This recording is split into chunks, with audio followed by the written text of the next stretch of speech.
উত্তাল বাংলাদেশ। চিন্ময় প্রভুকে গ্রেপ্তারের প্রতিবাদে কলকাতাতেও পথে নেমেছেন হিন্দুরা। বলা হচ্ছে চিন্ময় প্রভু নাকি ইসকনের সঙ্গে সম্পর্কযুক্ত, তিনি ইসকনের কেউ হন। এই বিষয়ে কলকাতার ইসকনের যিনি মুখ্য জনসংযোগ আধিকারিক রয়েছেন রাধারমন দাস, তিনি ঠিক কী বলছেন, সরাসরি রয়েছেন তিনি আমাদের সঙ্গে।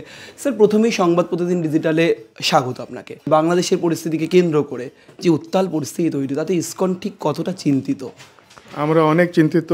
আমি নিজে লাস্ট দুদিন থেকে ঘুমাতে পারিনি, অ্যাকচুয়ালি আমি কোথাও বলতে পারছি না। কিন্তু আজকে আমরা দেখলাম কি হাইকোর্ট বলেছে কি এটা আমাদের বিষয় নয়, যেটা ব্যান নিয়ে মামলা চলছিল, আর বলেছে কি সরকারকে ডিসাইড করতে कि इस्कॉन के बैन करा হবে কি হবে না, হাইকোর্ট। তো অ্যাটলিস্ট হিন্দি में कहावत है कि डूबते को तिनके का सहारा। তো আমরা অনেক কালকে যখন শুনলাম এই খবর কি ব্যান করার চেষ্টা হচ্ছে, তো আমরা সবাই চিন্তিত ছিলাম, কেন কি বাংলাদেশে ওখানে লক্ষ লক্ষ মানুষ ভক্ত আছে, ইসকনের ভক্ত আছে। তারপরে আমাদের 100 থেকে বেশি ওখানে সেন্টার আছে, অনেক বড় মন্দিরও আছে। তো এত যদি ব্যান হয়ে যাবে তাহলে সব ভক্তরা কোথায় যাবে? তো ওটাই নিয়ে অনেক চিন্তা ছিল। অ্যাটলিস্ট আজকে একটা দিন আমরা অ্যাটলিস্ট হাইকোর্ট বলেছে কি আমরা শুনবো না, তো একটা টেম্পোরারি রিলিফ আমরা পেয়েছি। এই চিন্ময় প্রভু কি ইসকনের সন্ন্যাসী? তিনি কি ইসকনের সঙ্গে জড়িত? হ্যাঁ, উনি আমাদের ইসকনের ভক্ত আছেন। উনি কিছুদিন আগে পর্যন্ত পদে ছিলেন, কিন্তু উনি পদে এখন নেই।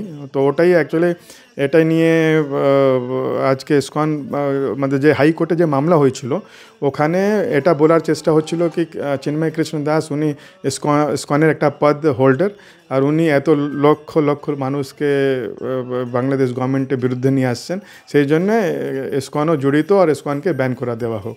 তো ওটাই ইসকনের যে জেনারেল সেক্রেটারি আছেন বাংলাদেশের চারুচন্দ্র প্রভু, উনি ক্ল্যারিফাই করেছেন কি উনি এই মুহূর্তে আজকে সময় চিন্ময় কৃষ্ণ দাস উনি কোনো ইসকনের পোস্ট হোল্ড করেন না, কিন্তু উনি ইসকনের ভক্ত আছেন। আপনারা বেশি চিন্তিত কি নিয়ে? চিন্ময় কৃষ্ণ প্রভুর গ্রেপ্তারি নিয়ে, হিন্দুদের অত্যাচার নিয়ে, নাকি বাংলাদেশে যে ইসকনকে নিষিদ্ধ ঘোষণা করার কথা একটা বিতর্ক চলছে, ইসকনকে ব্যান করে দেয়, এই ইস্যুতে কোন ইস্যুতে আপনারা বেশি চিন্তাগ্রস্ত?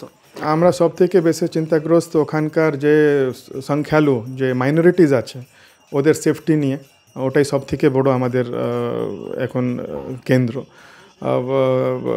যে প্রতিষ্ঠান হয় এটা পরে আসে, কিন্তু যখন আমাদের লোকই সুরক্ষিত থাকবে না, কংগ্রেগেশন সুরক্ষিত থাকবে না, তাহলে মঠ মন্দির নিয়ে আমরা কি করব? তো ওটাই আমাদের সর্বপ্রথম most important. And Chinmoy Krishna Das প্রভু, ওনার চিন্তা আছে, ওনাকে জেলে আছে। তো হি ইজ আ সিম্পল ব্রহ্মচারী, উনি সামান্য এক ব্রহ্মচারী। উনিও কখনো জীবনে ভাবেনি কি এরকম পরিস্থিতিতে যেতে হবে। যখন বাংলাদেশে যে সংখ্যালুরা আছে, যে মাইনরিটিস আছে, ওদের সামনের রাস্তাটা পুরো বন্ধ হয়ে গেছে, তখন ওরা বিবশ হয়ে রাস্তায় নেমেছে। আপনারাও কি খানিকটা চিন্তাগ্রস্ত ইউনুসের এই কাজকর্মের জন্যই? ওনার থেকে আমাদের অনেক আশা ছিল, কেন উনি পিস প্রাইজ পেয়েছেন, নোবেল পিস প্রাইজ পেয়েছেন। তো আমরা এটাই আশা করেছিলাম কি উনি যে এটা সংকটে ঘড়ি আছে ওটা ঠিক করে দেবেন। উনি যখন গভর্নমেন্ট ফর্মেশন হয়, ইন্টারিম গভর্নমেন্ট, তখন উনি বলেওছিলেন কি আমি যে সংখ্যালু আছে আমি ওদেরকে সুরক্ষা প্রদান করব। তো এখন তো এ পর্যন্ত তো আমরা দেখছি কি স্থিতি খুব ভয়ঙ্কর হয়ে যাচ্ছে। তো ওটাই আমরা আশা করি কি উনি নোবেল পিস প্রাইজ পেয়েছেন, নোবেল পিসের জন্য নোবেল প্রাইজ পেয়েছেন। তো আমরা আশা করি কি নোবেল পিস প্রাইজ উইনার বাংলাদেশে পিস ফিরিয়ে দিতে পারেন। সব ইস্যু মিলে ইসকন ঠিক এই ঘটনার পরিপ্রেক্ষিতে আন্তর্জাতিকভাবে কোথায় অভিযোগ জানাবে, কি প্রশ্ন তুলবে, তাদের পদক্ষেপ কি, আগামীর পদক্ষেপ কি আপনাদের? না, পুরো আমাদের বিশ্বের যে ভক্তরা আছে ওরা খুব চিন্তিত আছে, কিন্তু কেন কি এটা একটা দেশের মামলা, বাংলাদেশ একটা আলাদা দেশ। তো আমাদের সব থেকে বেশি আশা আছে আমাদের ভারতীয় সরকার থেকে। ভারতীয় সরকার হস্তক্ষেপও নিয়েছে। আজকে আমরা শুনছি কি বিদেশ মন্ত্রী উনি মাননীয় প্রধানমন্ত্রীর সঙ্গে দেখাও করবেন। আমরা আশা করি কি ভারতীয় সরকার বাংলাদেশ সরকার সঙ্গে কথা বলে এটা যে সৃষ্টি হয়েছে অশান্তি বাংলাদেশে, ওটা তাড়াতাড়ি নর্মালসি ফিরে আসুক। হাসিনার আমলে কি সুরক্ষিত ছিল হিন্দুরা, সেটা বলছেন? হাসিনার আমলে actually we are non political organization. আমরা এটাও জানি না কি কে আছে, আমরা সবাইকে রেসপেক্ট করি।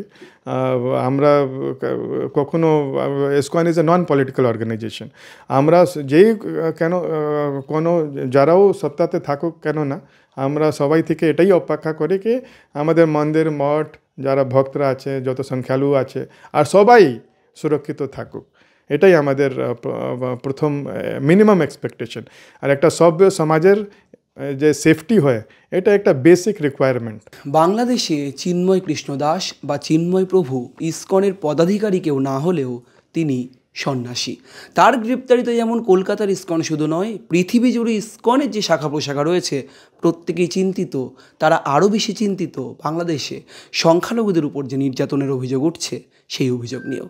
ক্যামেরায় শুভজিতের সঙ্গে রমেন দাস, সংবাদ প্রতিদিন .com।